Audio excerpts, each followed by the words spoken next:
രാസലഹരി കേസിൽ തൊപ്പിയുടെ മുൻകൂർ ജാമ്യാപേക്ഷ തീർപ്പാക്കി. കേസിൽ നിലവിൽ നിഹാദ് പ്രതിയല്ലെന്ന് പാലാരിവട്ടം പോലീസ് അറിയിച്ചു. നിഹാദ് ഉൾപ്പെടെ 6 പേർക്കെതിരെയും കേസെടുത്തിട്ടില്ലെന്നും പോലീസ് പറഞ്ഞു. പോലീസ് റിപ്പോർട്ടിന്റെ അടിസ്ഥാനത്തിലാണ് മുൻകൂർ ജാമ്യാപേക്ഷ തീർപ്പാക്കിയത്. എറണാകുളം പ്രിൻസിപ്പൽ സെഷൻസ് കോടതിയുടേതാണ് നടപടി.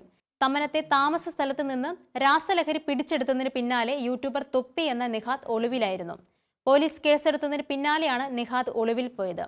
ഇയാൾ മുൻകൂർ ജാമ്യം തേടി എറണാകുളം പ്രിൻസിപ്പൽ സെഷൻസ് കോടതിയെ സമീപിച്ചിരുന്നു. നിഹാദിനൊപ്പം സുഹൃത്തുക്കളായ 3 യുവതികളും മുൻകൂർ ജാമ്യം തേടിയിരുന്നു. അടുത്തിടെ എല്ലാം അവസാനിപ്പിക്കുമെന്ന് പറഞ്ഞ് നിഹാദ് രംഗത്തെത്തിയിരുന്നു.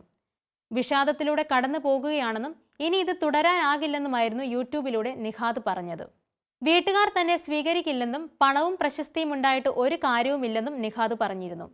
തൊപ്പി എന്ന കഥാപാത്രത്തെ ഉപേക്ഷിക്കുകയാണെന്നും നിഹാദ് എന്ന യഥാർത്ഥ വ്യക്തിത്വത്തിലേക്ക് മടങ്ങുക മാത്രമാണ് ജീവിതത്തിലേക്ക് തിരികെ വരാനുള്ള ഏക പോംവഴിയെന്നും നിഹാദ് പറഞ്ഞു.